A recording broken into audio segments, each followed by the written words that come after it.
you work on Saturdays? I'm like, no, actually I don't. I'm not. That is so my sacred time, because my relationships, the ones that matter the most with my family and my husband, they come first. And so this is where you have the opportunity to do so, and do not feel guilty. Put the things that matter first and foremost, front and center. The world will bend around what you want. That's the magic of having boundaries.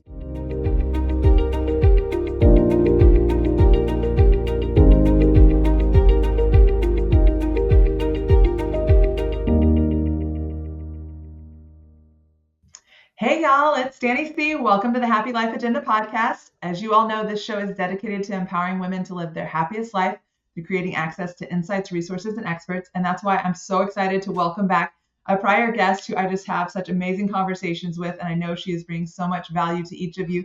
And it's Patty Dominguez, CEO of More Leverage Solutions.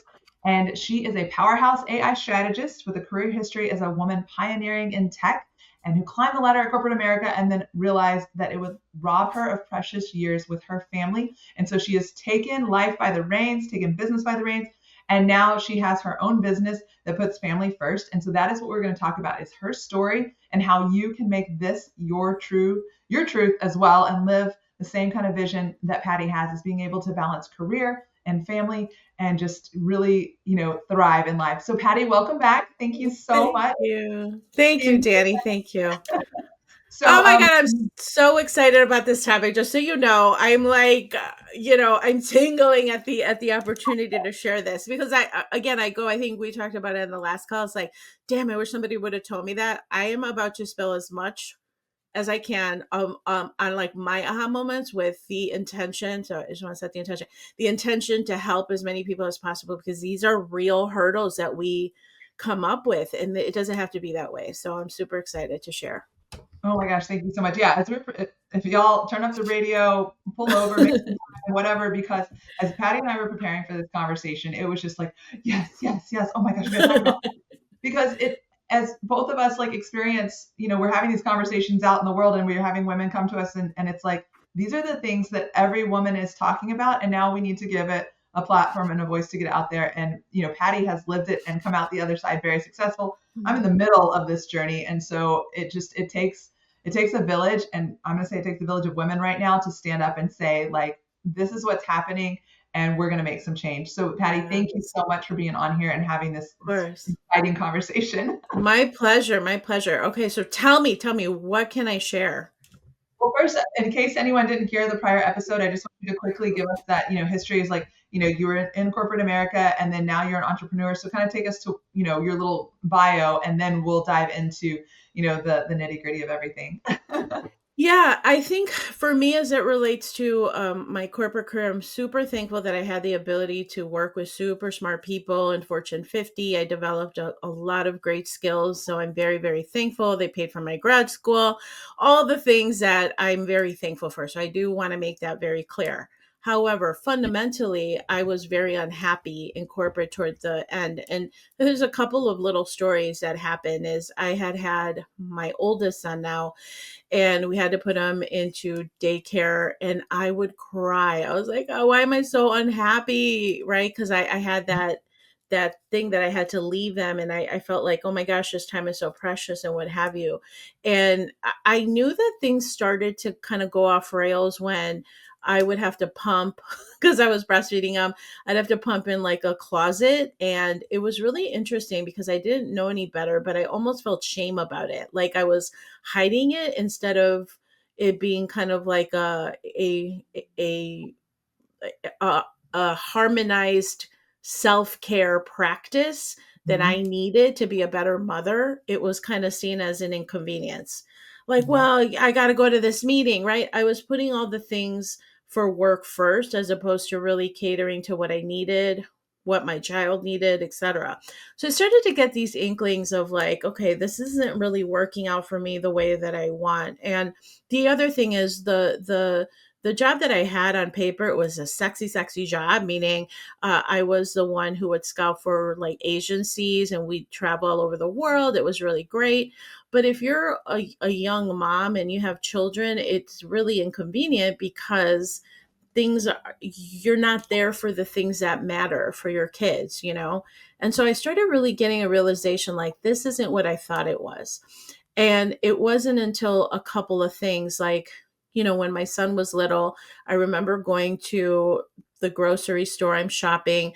I have him in the car carrier there, and he had colic and he was wailing at the store. And I'm sitting there, I'm so stressed out because I'm kind of like a glutton for punishment. But I was going to grad school full time while working full time and having a young child. Like, who does that? That's insane, right? Like, why would you do it? But that's what I did. So I was so stressed out and miserable. And I remember being in the store and he's screeching and everyone's kind of staring at you. It's so embarrassing. You're feeling the stress of it all. And this kind woman looked at me because I realized I forgot my purse in the car. So I have a cart full of groceries. I have my son in there who's screeching. I'm like, what do I do? Oh my gosh. So she said, I'll watch your son while you go to the car. I'm like, no, I'm not going to leave my this random person. And she was well meaning, but I was like, I'm sorry, I can't do that. I don't know you. This is my son. I don't know. It was really weird in that moment. And she's like, I'm going to give you a bit of advice. She said, the days are long, the years are short, and you get 16 summers with your child on average. So you got to make them count. So all of this is not a big deal. It's the time that you get with him. That literally changed my, this random woman at the grocery store said that to me. So I was like, oh my God, that's so true. You know, and I just started really understanding like this wasn't really a harmonized way to live with corporate. And as my son was getting a little bit older, he was in preschool and I was traveling a lot and I would feel that guilt. And it wasn't until he showed me this picture of my husband. He had hammers because he's, you know, kind of handy. He's like the handyman. He fixes everything and redoes everything. And then he drew a picture of me and I was on an airplane. And I was like, okay, is this what I'm doing? Like, this is not. And so I knew I had to get out. I had to get out. But I had this guilt and it was a struggle and the finances, like I'm the primary breadwinner. What is it that I'm going to do? Yeah. So again, I found out a lot of different things that matter to me and I could shortcut it to the idea that when I understood this one fundamental thing of why I was so miserable in corporate, even though they were good to me, they paid me well on Mm-hmm. paper, it was a really great job, blah, blah, blah. Like, why am I so unhappy? Am I being so ungrateful? I don't get it. But Mm-hmm. somebody told me, dear mentor of mine talked about core values. And when I understood what my core values were, my first core value is freedom. So, of course, I'm not a good fit for corporate. Of Right. course, I'm not a good fit for them telling me to be, oh, you got to go to London on this date and this and that. I didn't have the freedom to choose. And my second core value that's most important is family. Mm-hmm. Of course, I was miserable. So if you see what I'm saying, like nobody told me these things. So if you can do a core values exercise, you should, because Mm-hmm. that's going to open up awareness as to what matters.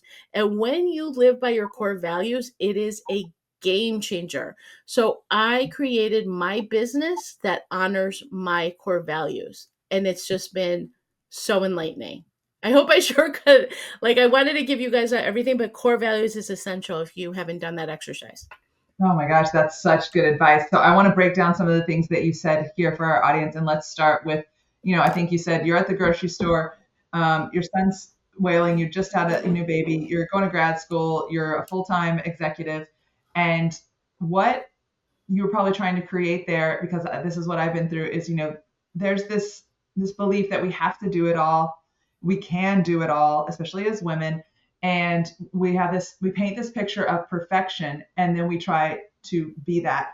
And I know for me, I thought that that was drive, success, performance, trying to be perfect was making me a better person. And what I didn't realize is that I was creating a bubble around myself of this person that I wanted to be, instead of being okay with who I was.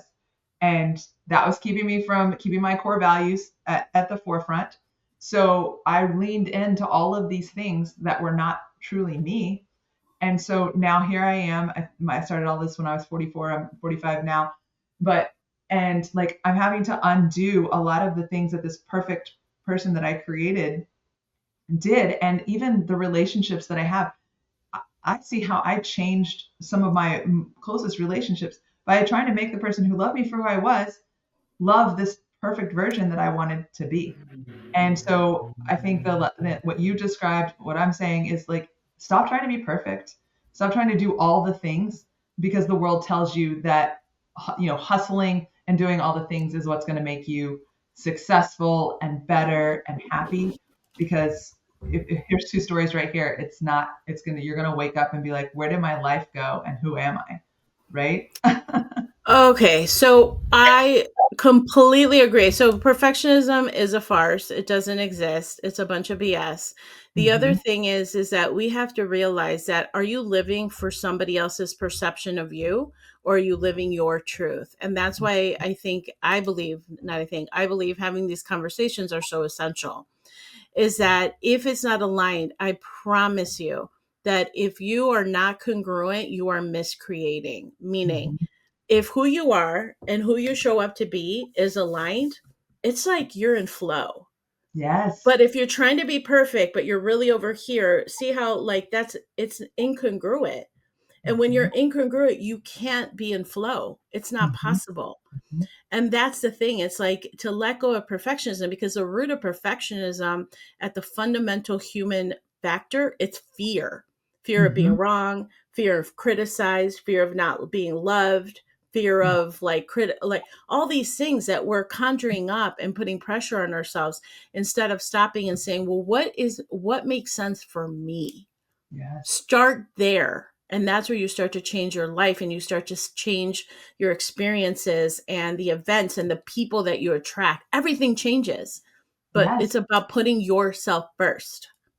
That's Yes. what Oh it my gosh. is. So good. The fear thing is a really important thing. I was actually just like, my daughter's 7, so these conversations are on a different level. But so she's right now in that space where if she's learning stuff, and so she makes a lot of mistakes, and she's starting to be cognizant of what a mistake is, and so there's so much fear in being wrong and making a mistake. But there's so much information, and I don't think we had access to this as we were growing up, or I feel like they did.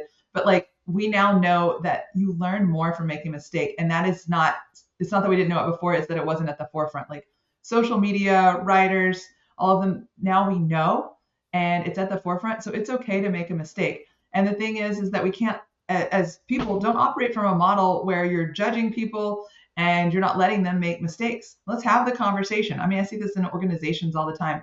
You're afraid to speak up at a meeting because, like, what if my idea is stupid? What if it doesn't make any sense? And then you just sit there and then nothing gets done, or worse, you do speak up and you have leaders who are not saying like, that is a great idea. But let's tweak it a little bit. We don't have time for that discussion now, but I do want to have more conversation about this, or we don't have the resources to have another conversation about this. And so we have all of these things in our society that play into the fear. And so going back to the perfectionism and being true identity, if you're true to yourself, you're okay with saying that stuff out loud, regardless of what's going on happen in your environment, and know that you're greater than that, and that whatever that outcome was, you're going to learn something from it, and how you react to it is what gets you to the next level. So, Yes. your conversation about fear is such a good one. I mean, it's a real thing and it comes up. And I don't know if you've ever heard of David Hawking's he has a book called Power versus Force. It's kind of heady. It's not easy, but there's another book that he wrote. It's called The Scale of Consciousness. And Mhm. so and hopefully this isn't getting too woo, but it's like we're all energy, right? And if Mhm. you're in fear, shame, and guilt, that is the lowest vibration. And Mhm. so what happens is it creates contracted energy. When you Mhm. have contracted energy, there's no flow. Like if you imagine, it's like a kink in the hose, right? Yeah. But if you are in your truth, if you're courageous enough to speak your truth, that is a higher vibration. Even if you were to get yourself to neutrality, where you're not making things mean anything, right? Because we create these stories in our heads about what we think. Oh, what are they going to think? What are they going to say? Mhm. Is that right? Mhm. They're just stories in your head. They're actually Yeah. not true. It's not fact. So even if we were to get to neutrality about it and then be encouraged, be in gratitude, be happy, that creates expansion. And Yeah. what starts to happen is that you impact the people around you in such a way where, has it ever happened where people are like, I just want to be around you. Like, I feel good being around you. Right? It's because like you're a reflection of what they want. There's a part of you that it's like, yeah, I connect with you. I connect with what you're saying. We all Yeah. have the opportunity to operate that way when we operate in our truth. That's the magic. It's never about shrinking into fear in order to be like, oh, so that they'll like me. Wrong, wrong Yep. equation. Step up, step out, 10 toes down, and you'll see what starts to happen. It's a really incredible. 100%. Like that has been the thing that I've noticed the most, because I have like done a lot of the shedding in this last year of that, other self that I created. And the difference that the feedback that I'm getting is, when I show up as my authentic self, I'm having these more genuine conversations. I'm moving the needle further. And I would have said no to 90% of the things that I do today because I was afraid, oh, they won't like me. I don't know what to say. And I'm having better results even though I fumble sometimes or I feel Yeah. like I don't belong in the room. I just show up as myself and cool things happen. And so Yes. I love that you shared that, because woo or not, it's the truth. Like there's now science. You can go read the peer-reviewed studies that how we operate with matter and what we can draw to ourselves and the quantum and all this stuff. This isn't, it's woo, but there's science to back it up. It's So science. It's science. Yeah. Yeah. yeah. So what I want to like kind of move over towards, as talking about having hard conversations, being yourself, is really kind of something that the Happy Life Agenda stands on, and that is that, like it or not, you can call us feminists, whatever you want to. We do live and exist in a patriarchal society, and we value the masculine archetype over the feminine archetype, and it's kind of caused some problems. And so true equality is like valuing both at the same level. And so I kind of think about, when I was preparing for this podcast, I was thinking about my history and what led me to pursue a corporate job. And I wanted from a very young age to be at the top of the ladder. And I can remember watching The Family Man with Nicolas Cage, which this probably dates me. Some of you probably never heard of it. And he has the Lamborghini and he lives in this amazing condo in New York, and he's like makes tons of money, but he's really kind of a horrible human being. But he somehow gets to go into a parallel universe and see his life where he married his high school sweetheart, and he doesn't have a lot of money, but he has all these kids and all of these family moments. And I remember watching that movie and being like, why would anybody want that family life? Like, why? Mm. And that's crazy, right? Thinking of it now. But and even as I read magazines where you had women who were like, yeah, I made it to the top and I quit my job to spend more time with my kids, I seriously judged those articles. And I inevitably began climbing the ladder. I was not able to get pregnant, so I just continued to push on my career. And then when my career was hitting full speed, guess what? I got pregnant. And Mm. now I have a daughter that is 7 years old, and I never thought that I would want to give up my career for a child. But that experience, like, it's like there's nothing else that matters more in this world than making her into an amazing human and trying to do my best for her. And man, God gave me a very vocal daughter, because from 5 years old, kind of like she's like, Mom, all you do is work, and I just want your time.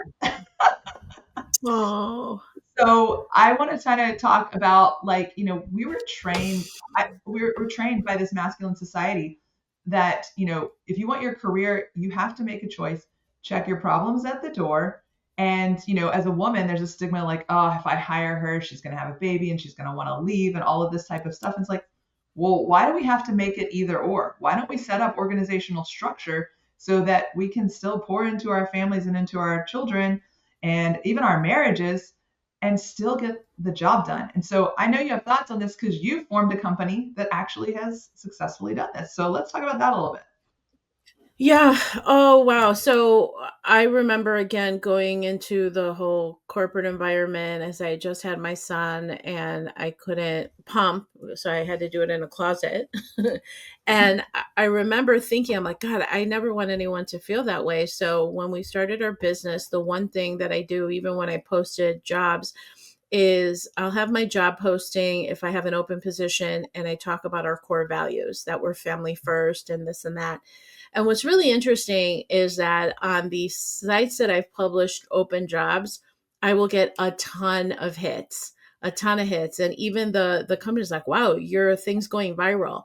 And I said, because we're speaking truths, like we're speaking Mhm. reality. Like this is what we expect. This is what the core values of the organization is. And with family first being one of them, we have had team meetings where there's a mom, she has her newborn baby and she's breastfeeding as she's on the meeting. Like, why can't we have that? Why can't we have, like, why is that so far fetched to think that it's okay? Right. Right. Or like I have my dog here. Sometimes she interrupts because it's time for her to eat or whatever. It's just family first. And that's just a fundamental truth of how we operate. In fact, our CTO is a male and he is very involved with his family. He quit his job in corporate as well in order to be present for his family. And he has a daughter and she's in kindergarten. And we had a meeting on the calendar and we've moved it because that's when he goes and volunteers for reading time, and I guess they have snack time, and he's there and he's like, hey, I got to move it. I'm like, cool, like, not a problem. We'll move it. At the end of the day, we have 168 hours a week, right? Everybody. And so Mhm. it's a matter of being really diligent and guarded with your calendar. And I live and die by my calendar. So I have income producing activity and non income producing activity, and it's color coded. I know this sounds like so like crazy, but it's color coded. And then there's days and blocks that I have that are non-negotiable. So for example, on Friday afternoon, my son, he's in college, he's 22, and he said, hey mom, that there's this art thing and I'd love you to come down and have it if we hang out. That is priceless. The fact that my son wants to hang out with me on a Friday afternoon going into the evening, I'm all in, right? So that's where it's blocked off. And I've had people say, hey, can we meet on Friday? Even if it's a potential deal on the table, I'm like, I'm sorry, I'm not available. So Okay. I know that sounds a little like, wow, that's kind of interesting that she would turn down a deal. No, it's not that you're turning down a deal, it's that you're being very guarded about what you're available for. Mhm. And what's really brilliant about that is I learned that the hard way, because I used to be the type of business owner that would bend over backwards and acquiesce and be like, oh, you want to meet on Sunday at 1 in the morning? No problem. And I did that and I burnt out, and it's absolutely unrealistic. And Mhm. what starts to happen is that the universe, God, creator, fill in the blank with what you feel good with. Mhm. What starts to happen is it'll give you like the universe will give you some clues, like, hey, just so you know, you don't have to do that. And it's not Mhm. until you get a 2x4, like, hey, you don't have to do that, to teach you the lesson. And that's what's really priceless. In my case, I got sued, right? I Oh. got sued once upon a time. It was so devastating to me because I'm the type of person, I'm like, I just want to do good. I want to help my clients. I want to do the best that I can. And unfortunately, I was sued, and thankfully it didn't go anywhere because I had all my backups. I learned that really well in corporate, record calls, do, keep copious notes and whatnot. It didn't go anywhere. But what it taught me is I was bending over backwards for these particular people, the client, and they weren't appreciating me. Well, why would they appreciate me if I didn't appreciate my own time? Right. you know Right. so this Mhm. is, again, it's always inside out. So what are your boundaries? So if you want to take that Monday morning to help out at school for snack time or reading time, book Mhm. it, put it on your calendar, make it a non-negotiable. Take personal responsibility over your time. We all have 168 hours, and guess what? Nobody's going to complain about it because you are the one that have set the boundaries. And Yeah. that's what it's like, be daring and courageous enough to do that. Like, my family time is my family time. It's not negotiable. I have dear clients. I love my clients. They're like, oh, you work on Saturdays? I'm like, no, actually I don't. I'm not, that is so my sacred time, because my relationships, the ones that matter the most with my family and my husband and whatnot, they come first. And so this is where you have the opportunity to do so, and do not feel guilty or, oh, maybe I should. No, don't do that to yourself, right? Put the things that matter first and foremost, front and center, and the world will bend around what you want. That's the magic of having boundaries. I really love that because, and I kind of want to talk through this with you because I used to get, when I first started on this journey, it's like, oh my gosh, the time thing and everybody needs me. And when I started setting those boundaries and saying, like, these are the hours that I will be available. And then these times are just for, my daughter, my husband, my family, my parents, whatever it is that I need. And when I got into a situation where the people that I was working with were not operating under that same way, I came on board saying that this is how I operate, and they still brought me on. So when things started to push outside of that, I was like, the phone's going off, and I'm like, okay, I've worked too hard to get here to get sucked into this, and so I set it aside. But I still had that narrative going on as like they're going to fire me, they're not going to want me on the team anymore. And then, strangely enough, the next morning I listened to all the messages that I missed for the people that, had continued working into those hours that I said I wasn't available. And the stuff that I had done while I was doing my work, and I said, this is what you need. Here it is. The person who was trying to like control this situation, the CEO backed off and said, "Oh, we have everything we need. Why are you trying to fix it?" And it's like, "Well, you said you wanted this other thing." He's like, "Well, if it's not possible and we have everything we truly need, don't worry about it." And I've Yeah. never had a CEO, and it was a male CEO, back off like that and say like, "Well, I mean, we have everything we need to make the sale, so you can go and enjoy your evening," to this other person. And Yes. so waking up to that was phenomenal because it was the Awesome. first time in my life that I said, I am, after this time, I am not available because I have these priorities and it's my family. And look what I woke up to. That's brilliant. You see what I mean? It's like it's the intention behind it, right? Mhm. It's like you put that parameter in place, and what starts to happen is that people will work around it. But if you make it not clear, then people are not clear. So they're going Yeah. to encroach on your time because you haven't made it clear. But if you're impeccable with your word around these are my like so here's what I do. When I have a proposal that goes out to a client, there's a page that we include where it's called the rules of engagement. And here's a little bit about us. This is how we work. Here's how we communicate. These are our hours of we don't work on the weekends. And so you want to put, again, all the guardrails in place so that Mhm. it is super clear, right? Don't text me, right? We have our Slack channel because people will be like, oh, I sent you a message on Instagram. I'm like, I'm not on I'm not on Instagram. So again, it's like all these things so Mhm. that we're not running around chasing our tails. So have those rules of engagement, be super clear about it, and it's okay. And maybe it'll be kind of like uncomfortable for you to do that, but once you start practicing that, like these are my non-negotiables. It Yeah. just is so rewarding and liberating. It really is. Yes. And the reason that we don't have those conversations, I just interviewed an organizational psychologist on another podcast, and it goes back to that fear. And we don't, in America, Exactly. we don't have transparent conversations. We're afraid of confrontations, and we're afraid that people won't like us if we set these boundaries. But as you just said, as I just illustrated, like when you do set your boundaries and you're very clear, clarity, going back to our conversation last podcast, is the clearer you are on who you are and what you will accept and allow, then it's easier for people to play in that sandbox. And so Yes. you'll draw to you exactly what you need. And I think that moves us to our next conversation that we're going to have. And it's like, oh, well, wait a second. If I'm not always available, I'm going to lose clients. Well, you have some really great stories to share about that, but there are 8 billion people in this world. And if you lose that client over setting boundaries to spend time with your family, they're not the right client. Yeah, that is so true. It is so true. And trust me, this isn't like I was born with all these wonderful things. No, this was trial and error. This is me. I used to be very scared, or I'd be like, I just really need this client, or else my whole thing. No, don't worry. Like, really step into courage in order to activate these concepts that we're talking about.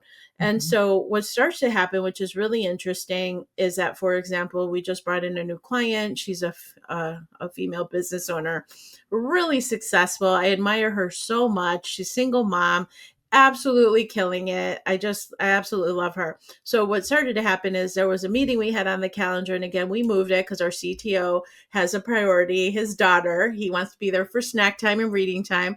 And so we moved it, and she was kind of taken aback by that. because I said, I'm like, hey, can we move the meeting a little bit? And she's like, oh, sure, I can flex. And she's like, everything okay?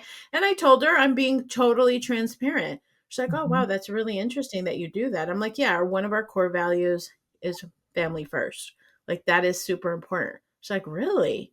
And then I guess she walked away really thinking about it. She sent me a message and has since then sent me a couple of messages, says, you've really inspired me to take a look at this because Wow. I love how in sync and how culturally sound your team is.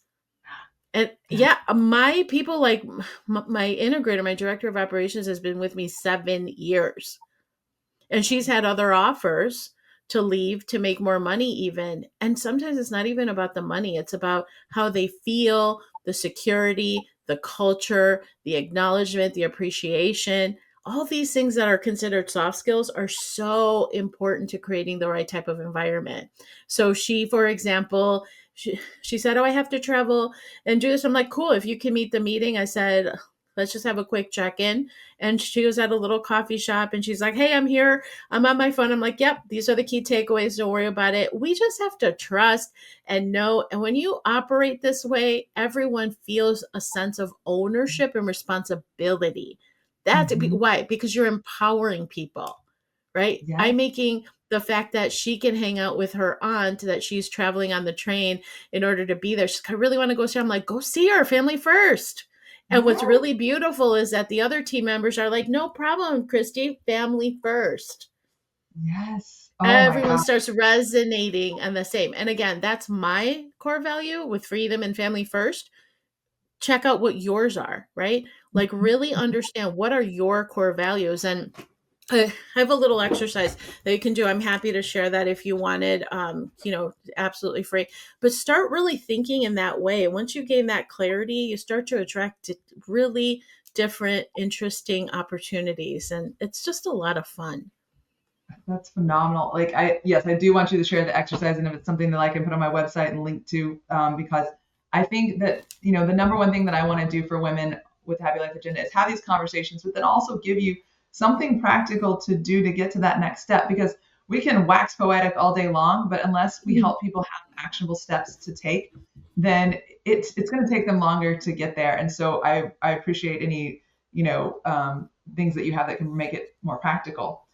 So I want to flip this again because, I'm having, I said, a lot of women come to me and they're working for an organization. So one of my other verticals in my business is, being able to help corporations be able to find what you have done in your corporation. And that is, I think it's something like 85% of people are dissatisfied with their jobs. A lot of people are coming and saying, I have a toxic work environment, or I'm not valued, I really want to leave. And corporations are in this place where they're like, oh my gosh, either they can't see and don't know that it's a toxic work environment, or they're a leader that feels equally trapped. And so I want to touch on what you said, is that it is possible to have somewhere where you don't have to pay these crazy salaries, but show the person that they're valued, look at the cost of living, that type of stuff, but give them the space and the freedom to be who they are and be empowered in the role that they have and live their life too. And Mhm. you have technology at a point where we don't need to be sitting in the office. So whatever these Right. return mandates are. And if something needs to get done and that person is excited and feels responsible for it, they're going to do it. So, and I think you talk to corporations sometimes about this. Like, what are some of your like three things that can help a leader that's like wanting to change things in an organization to start moving things forward towards what you have created in your company? Do you have any insights? Oh, that's a really that's a loaded question. I don't necessarily do consulting anymore inside of. Okay. I was doing more fractional Okay. stuff, just a couple years back, and so being a part of the organization and whatnot. And to be honest with you, I stopped doing it because inevitably we kind of get immersed in that, and I wasn't the change maker, if you will. So it sounds like you're going into organizations to be the change maker, to create change. But what's really interesting is that even with that particular role that I was playing, it's about making people feel that they matter. What Yes. matters to that particular team member, right? What's right? What's the challenge here? and how can I make you feel heard? Because I'd go into organizations and I'd inherit teams, right? And so as in a fractional role, it's temporary. It's Hmm. typically between 3 to 6 months. I'd come in and out, and so people initially are just kind of like apprehensive, like, oh, what's going to happen here? And so it's really for us to, as a dear mentor of mine said, he's like, ABL. I'm like, what's ABL? He's like, always be leading. So how do we lead the charge? How do we set the tone? How do we put into place what environment we do want to have and nurture? And it seemingly cascades through the organization, right, or through that particular team, which is really empowering. Hmm. So what I believe is, like, even as I was transitioning out of my corporate job, I was so daring because I knew I was leaving. So I didn't hold back anymore. I made my position known. I'm like, that is unfair. We need to do. And what started happening, it was just so freaking interesting, is I started getting promoted more. They're like, we really like your leadership skills. I'm like, oh my God, I'm just being like really, like, I'm just being very bold, Yeah. because I'm being courageous. And it goes back to that whole thing, like, just be courageous, put it out there and question things, and be that change maker. And if you're in an organization, lead the cause. I mean, I would be the type of person in corporate toward the end. I was so disrupting, like, people would have meetings to have meetings, and I would say, I'm not participating in the meeting. And they're like, what do you mean you're not being a team member? And I said, well, I can't really connect the dots between this particular meeting that is unnecessary to the greater goals of the organization, right? Because Mhm. I had clarity on what my role was and what the goals were from the top down. And unless it's participating and making a change there, it's extracurricular and in a lot of ways a waste of time. I'm not here to waste time. Now, Wow. that comes with risk because there's going to be people who are like, who does she think she is? Blah, blah, blah, blah, blah. But then there's other people who are like, you know what? You're right. We don't need that. So Mhm. sometimes it takes somebody to knock over that first obstacle, and it just kind of has like it has a snowball effect to it. But if there's things inside of your organization, push the envelope. But that Yeah. takes courage and also the risk that there's going to be going to be people who don't like you, and you got to be okay with that. Well, I mean, that goes back to where we started this conversation, which is like, stop trying to be liked all the time, be yourself, and then Exactly. don't operate from fear. So I really love what you said there because I think there's a very practical takeaway for all of the people out there that are stuck in these toxic work environments. They feel like they can't quit because of the job market is the way that it is. And it's like, okay, so what are you bringing to the table? Are you living in fear that you can't ever quit and, find another job, or is there possibility where you are to change things and at least make it better until we see a different shift in the market? And you never know, you might end up wanting to stay, and that is be yourself, don't operate from fear. And I really love what Patty said. The meeting thing is a great one because we've all experienced that. Is like there is meetings upon meetings just to have meetings. And so standing up and saying, hey, you asked me to do these things. This meeting is going to take up my time and I can't find a value alignment in the projects that I need to get done and the meeting that you've asked me to come to. So I'm going to opt out of this one. And Exactly. I think people will probably be like, oh, I should be having that conversation too.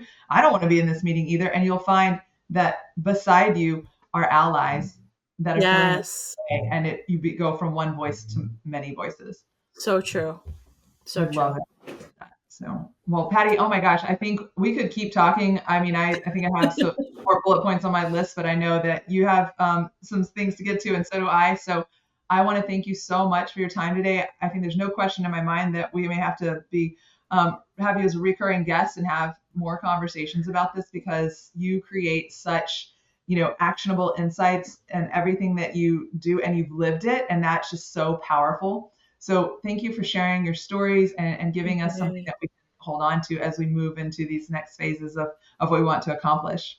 Yes, just keep moving forward, like push the envelope, be daring enough to stand courageously for what you want. It's like you deserve it. I just don't understand why people, so again, don't play small, right? Nobody's getting out alive anyway. Let's face it. So just be courageous. What would it look like to be that courageous version of yourself? That's what I always ask myself. And trust me, I have fear and I scare myself. I'm like, nope, If I think I can't, then I must. Like, you just have to brainwash yourself in order to do that. And just cool things happen when you operate that way. So, I love highly it. encourage you to do that. Awesome. Well, if anybody has any questions, I've said this before to my audience, but I do, take all of the podcasts and break them up into shorts and put it on social media. And so Patty and I will be on social media, and so you can comment on these episodes if you want to have a conversation. But if you want to reach out to Patty directly, where can we find you? Sure thing. On LinkedIn, primarily, I have articles that are on there. So you could check me out there. And if you want to go to my website, it's moreleverage.io, not .com. And we are here to support our fellow small business owners and entrepreneurs who I'm very passionate about. So thank you, Danny, for the opportunity. Of course. Thank you so much for being on. And if you haven't caught the other episode with Patty, I'll be also linking that on my website because she does talk about how we can leverage AI to, build a stronger brand and to really, take, if you're a solopreneur, to go from, collecting that lead all the way to the follow-up and sales and closing the sale. So Patty is definitely a resource for all things that women need to be successful. So thank you again, Patty. And Thanks, Danny. you're so welcome. And thank you all for listening today. Remember, the Happy Life Agenda is dedicated to creating change that empowers you to live your happiest life. So please stay connected with me. Please stay connected with Patty and any of the guests that I've had on here. We want to have conversations with you and keep moving the needle forward to bring about change, big change that will make a better world for women and girls. So I'll leave you all with that. Make sure you click subscribe below and find us on social media. And until next time.